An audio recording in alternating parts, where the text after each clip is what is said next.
right. Obviously, you know, I'm speaking this morning about random acts. And I know you've seen the slogan that was in what he read, to commit random kindness and senseless acts of beauty. I have it both on a t-shirt and a sweatshirt, so I'm covered. I believe that kindness comes out of an internal love. Kindness, I think, is natural to us. Kindness is something we don't even have to define. We know what kindness is. It's compassionate acts. Random kindness is spontaneous acts of generosity, of compassion, out of just the goodness of our hearts, basically, which is our true state of being.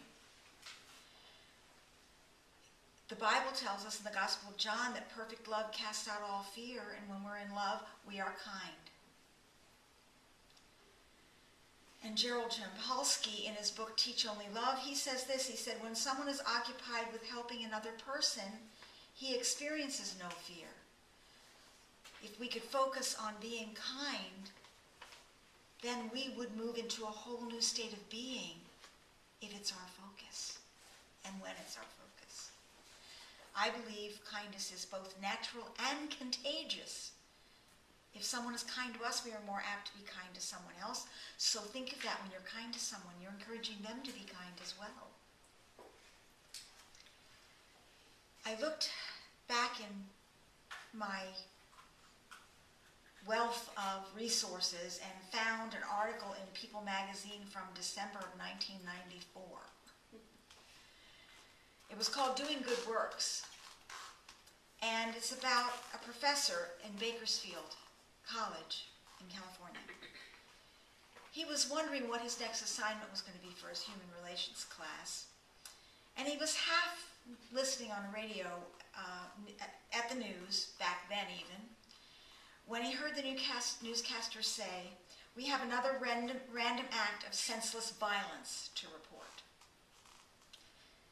And he thought about the numbing banality of that phrase, senseless violence. And the words depressed him. And he played with the idea in his mind.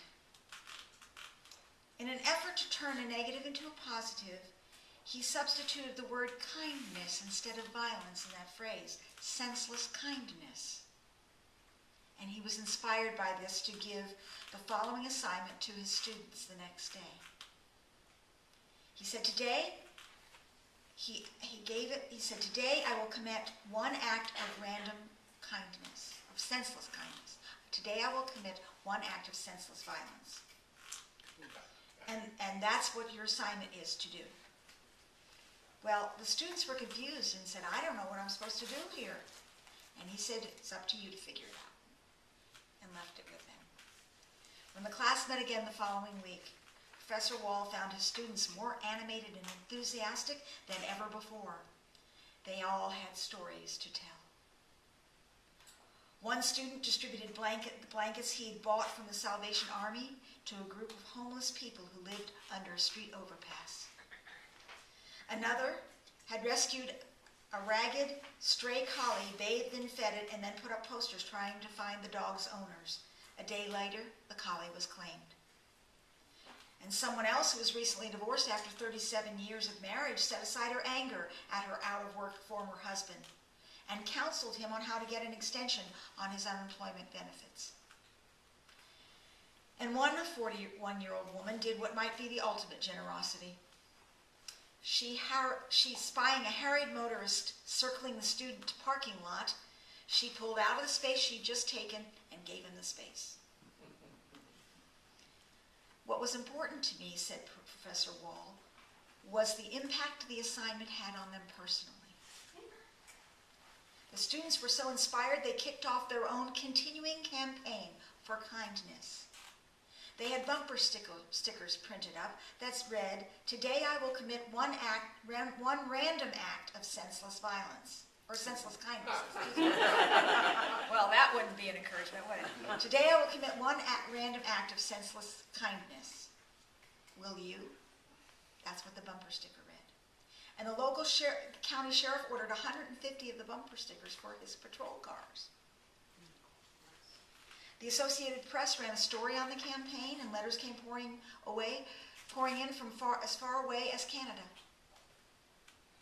Several local businesses offered to underwrite the printing cost of the stickers, allowing the students to make a profit on the bumper stickers, which were now spreading like wildfire in the town. And they decided to send the proceeds to Kern County Braille Center in honor of their Professor Wall, who was blind. An act of kindness, to be sure. So you see, it grows. It can grow. Kindness, such a wonderful idea, and yet we don't see enough of it in the world. We see it if we look for it.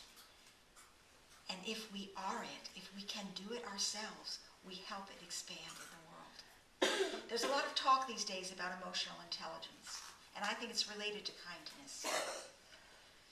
There's a multiplicity of webinars and workshops and seminars all on emotional intelligence. I get them in my inbox and my email every day. I looked for the definition, and emotional intelligence is the ability to identify and manage your own emotions and the emotions of others. It is generally said to include 3 skills. 1, emotional awareness is including the ability to identify your own emotions and those of others, to identify them, to know what I'm feeling, and to sense and assess what someone else may be feeling. The ability to harness emotions and apply them to tasks like thinking and problem solving. In other words, I choose not to be upset by this challenge I'm faced with. I choose to be inspired in addressing it, and I will focus my attention and my emotions on doing that. That creates a positive excitement about something that could be a negative feeling. And lastly, the ability to manage emotions, including the ability to regulate your own emotions and the ability to cheer up or calm down another person. Kindness, encouraging you to kindness. If we can manage our own emotions, then we can bring something positive to someone who is down or hurting. It doesn't really help people if we feel, if they're feeling upset or unhappy, it doesn't help us to wallow in that with them. It's not less than compassionate to understand how they feel, to have compassion for it, and yet to be a calming, soothing influence in that. And it's hard to be a calming, soothing influence if you're at the level of their problem. So rising a little above it is actually helpful and not hurting.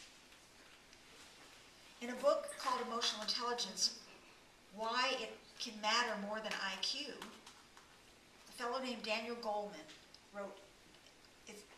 has this book, and this is the Amazon write-up on this book. Everyone knows that high IQ is no guarantee of success, happiness, or virtue. But until emotional intelligence, we could only guess why.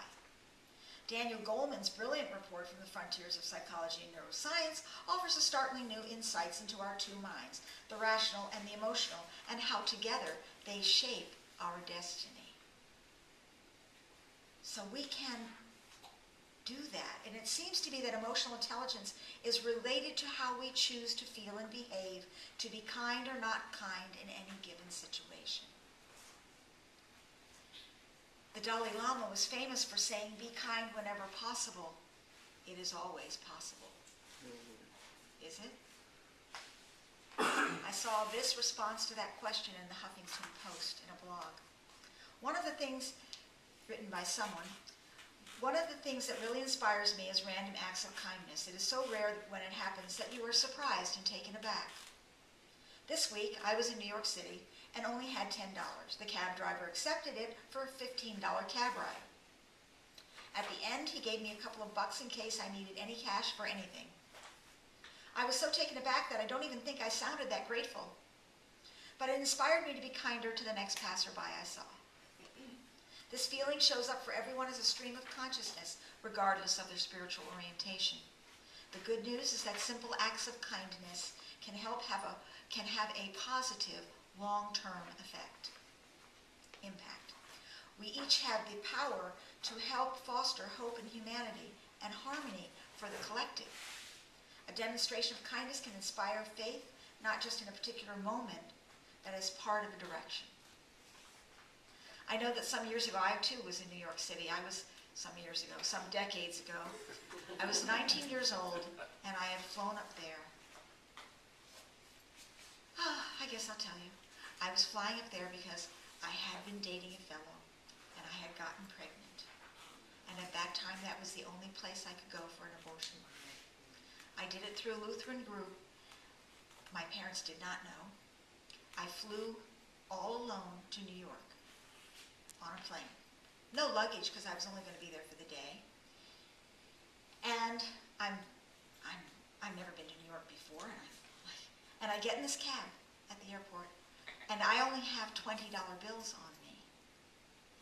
And so it was a short cab ride, so it was, I think, $8 or something, the cab ride at the time. And I go to pay the cab driver, and don't know there's a law in New York in 1970-something when this occurred. There's a law in New York that says that they can't accept anything greater than a $10 bill, the cab drivers, because they're subject to thieves and robberies. So he can't take and he has no change. They can't carry change for more than 20. So he has no change on him. He can't give me change from my 20. The man drove around from cab stand to cab stand, talking with his buddies and collecting dollar bills off of them to make up my change. And he did this, and he was very kind. He didn't admonish me or anything. He simply educated me about the law, and he was very kind in taking me to my destination. And that kindness was prevailing throughout my stay in New York, which was just for the day. Everyone was terribly kind that day. It made a difference for me, a very definite impact in my life at that time and since. I have another story to share with you that brings tears to my eyes. It is a hospital story. And I don't know for sure if it's true or not true. I like to believe this is a true story. Two men, both seriously ill, occupied the same hospital room. One man was allowed to sit up in his bed for about an hour each day. His bed was next to the room's only window. The other man had to spend his time flat on his back. They talked for hours. What else did they have to do? They spoke of their wives and families, their homes, their jobs, where they had been on vacation, and more. Every afternoon when the man in the bed by the window could sit up, he would pass the time by describing to his roommate all the things he could see outside the hospital window. The man in the other bed began to live for that 1 hour each day, where his world would be broadened and enlivened by all the activity in the world outside. The window overlooked a lovely lake. Ducks and swans played on the water, while children sailed their toy boats. Young lovers walked arm in arm amidst flowers of every color, and a fine view of the city skyline could be seen in the distance. As the man by the window described all of this in detail, the man on the other side of the room would close his eyes and imagine the scene. One warm afternoon, the man by the window described a parade passing by. Although the other man could not hear the band, he could see it in his mind's eye. Weeks and months passed this way. One morning, the nurse arrived to bring water for their baths, only to find the lifeless body of the man by the window, who had died peacefully in his sleep. She was saddened and called the hospital attendants to take the body. As soon as it seemed appropriate, the other man asked if he could be moved next to the window. The nurse was happy to make the switch, and after making sure he was comfortable, she left him alone. Slowly and painfully, he propped himself up on one elbow to take a look, the first look he could have at the real world outside the window. He strained to slowly turn to look out the window beside the bed. It faced a blank wall. Later, the man asked the nurse how this could be. The nurse responded that the man who had died was blind. could not even see the wall. She said perhaps he just wanted to make you feel better. There's tremendous happiness in helping make others happy, despite our own personal problems. Shared grief is half the sorrow, but happiness when shared is doubled. And kindness. I used to go through toll booths up in Maryland. And it wasn't an original idea, I assure you. It was suggested at some conference I went to. But I started doing it. I would not only pay my toll, I would pay for the car behind me. And then I would pull away slower, and I would look in my rearview mirror to see what would happen. And I was shocked to find that people would argue with the attendant. No, this can't be, you know. I was like, whoa, you know. But it was interesting. And then they would race up to see who was in the car, my car. So they would wave eventually. And it was just kind of a fun activity for me to do. And it didn't cost me, $1 or $2 here or there. It was fun. Just random kindness. No reason, just a fun thing to do and watch people's reaction. The Dalai Lama also tells people that his religion is kindness. He's a big fellow on kindness. When we hear that, it resonates because it points something to us that's at the core of all spiritualist and humanist philosophies. It is a common idea, a universal idea. Again, I say that kindness doesn't really have to even be defined. It just is something we all know how to be, so why not choose to be it? I have some suggestions for how we can do that. You can make a list of kindnesses that have been done unto you, and then make another list of kindnesses you can do to others. And lastly, do them. Just do them. Little kindnesses that you can do for other people, and then do them. It will uplift you, and it will uplift others. More how-tos are to communicate caringly, to be kind in your communications. I think the first suggestion is to be kind to ourselves. I think too few of us are kind to ourselves. I think if we could monitor people's inner dialogue and self-talk, it would be astounding how cruel people often are to themselves and how critical. And many times, if we had friends who spoke to us the way we speak to ourselves, we wouldn't have that friend. We would dismiss that person without any ado. Because we don't want to be treated that way by others. Why should we treat ourselves that way? We should be kind to ourselves. We should forgive ourselves for little failings, for little forgetful things, for maybe even for getting in a bad mood once in a while. I knew better, but it's okay. I'm still okay. And be loving to ourselves. The kinder we are to ourselves, the kinder we can be to others. But again, in our communications, we can communicate caringly. We can be compassionate and kind in our communications. We can suspend judgment and criticisms because we want to be accepted too. We can put ourselves in the other person's position and try on his or her point of view. There's great power in that. I find myself doing that a lot at work because I work a few days a week for a family law attorney, and I get to see all ranges of human pain in that. And I try to put myself in everyone's circumstance who comes in the door because I know that with that I can treat them compassionately, and they need all the compassion in their current status of life that in that circumstance that they can experience. We can take responsibility for our part in relationships, for our part in communications, and for our own experiences, and take responsibility and say, I am responsible for how kind I am today. I am responsible for what I'm saying in this experience, in this communication and conversation with someone. And I am responsible for the quality of my relationship and of my experience. How I react to things is my experience, not what happens to me necessarily. How I experience it is what my internal reaction to it is. And we can seek solutions. We can build bridges and work for win-win solutions in all of our life experiences. we can focus on positive intentions, ours and everyone else's.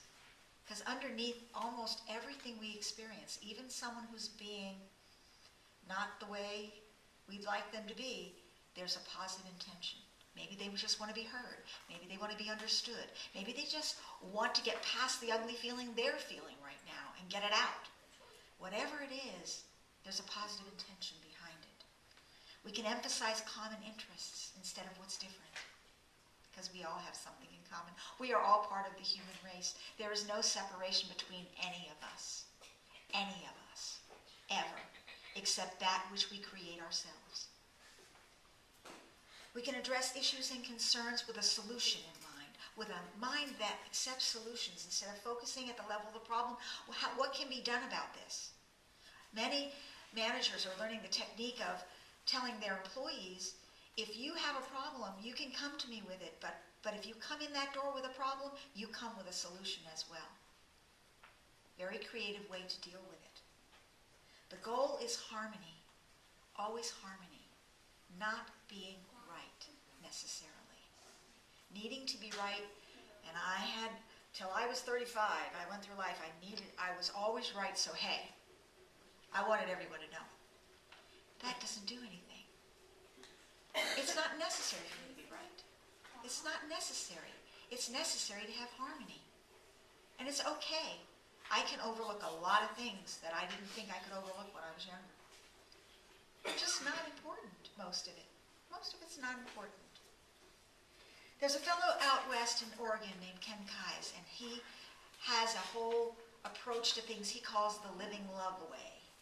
And he teaches seminars and classes and weekends to teach people how to do this. And he says, hold on to heartfelt love. Stop and ask yourself, how can I express love in this situation? And if I were this other person, what would I want? There's great power in doing that. And we create bridges when we attempt it. And of course, I already said it, be kind to yourself first. Be kind to yourself first.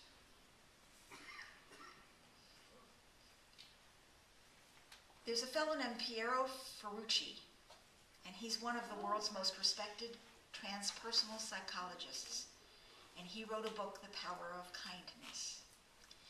In his book, he explores many surprising facets of kindness and argues that it is this trait that will not only lead to our own individual happiness and the happiness of those around us, but will guide us in a world that has become cold, anxious, difficult, and frightening.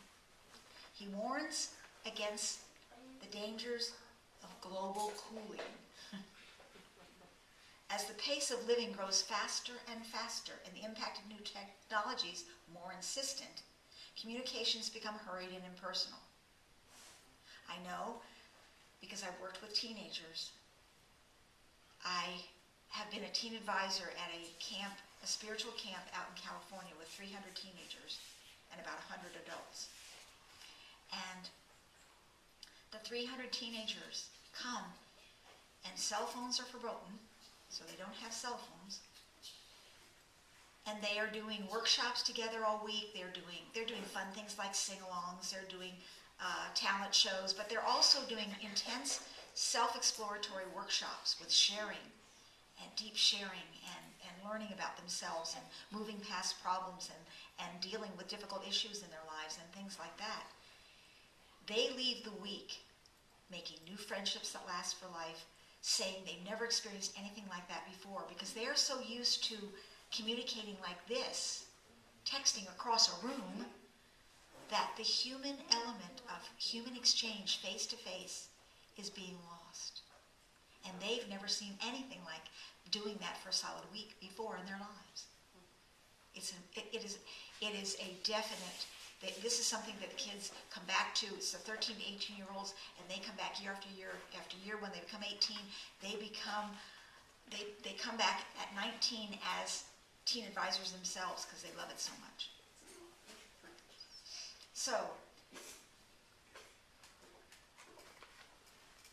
he warns that he says the drive for, this fellow Piero Ferrucci goes on to say that the drive for profit overrides the heart, that warm and genuine presence fade. He reveals that the kindest people are those likely to thrive and to slowly but steadily turn our world away from violence, self-centeredness, and narcissism, and toward love. So all of us are part of the change in the world. We may not think we're that powerful, but if each of us makes a point to be kind in our lives and loving, we can start a flow, because we touch so many people, we don't even realize the people that we touch in our lives or the impact we have on them. And once we do, then they're going to touch other people, and they're going to touch other people, and it grows. It's the pay forward idea. Dr. Ferrucci shows that ultimately kindness is not a luxury in our world, but rather a necessity for us all, and it is. And Ken Keyes wrote a book called The Power of Unconditional Love, the guy out in Oregon, and he says, to me, pure love is a heart feeling of acceptance, caring, and warmth. Love is not an action, although it leads us to helpful actions. It is a heart bridge from separateness to oneness. And from this love feeling, our most beautiful and noble moments unfold. Because love isn't an action. It can result in an action. Love is a state of being. It is an inner quality of being. And it is the internal experience, love. And out of love comes kindness. Nothing outside of us can create it. Nothing outside of us can sustain it. Only we can do that. In any situation, we can choose to experience it or not. And I encourage you this morning to experience it. Acts of kindness help us bring out the love that we are, which is our true nature. It helps us be more of that. The more we do it, the easier it gets, and the more it grows. I want to encourage you to be kind. I want to invite you to be loving, to know that you can be. No matter what's happened to us, we can move into that. And we are not solving anything that may have happened to us in the past by being anything other than kind and loving. So I invite you to do that. And I want to close with a prayer from an unnamed Quaker. He said, I shall pass, I'm sure you've heard this, I heard this as a child, and I didn't know where it came from, but it's some Quaker man who did a prayer eons ago. I shall pass through this world but once. Any good, therefore, that I can do, or any kindness that I can show to any human being, let me do it now. Let me not defer or neglect it. I shall not pass this way again. There is only now for us. There is only today to do this. There is only today. And this moment in which to be kind and loving, and then this moment to be kind and loving, and then this moment. We only live in the moments. And then we can accrue lots of fond memories, which are our memories we can choose to keep, the good ones, where we smile and feel good and continue being kind and loving. And we can think about a tomorrow in which we continue to be kind and loving, because tomorrow is unwritten script. I invite you this week to declare each day, today I will commit random kindness. One act of random kindness. Today I will be kind.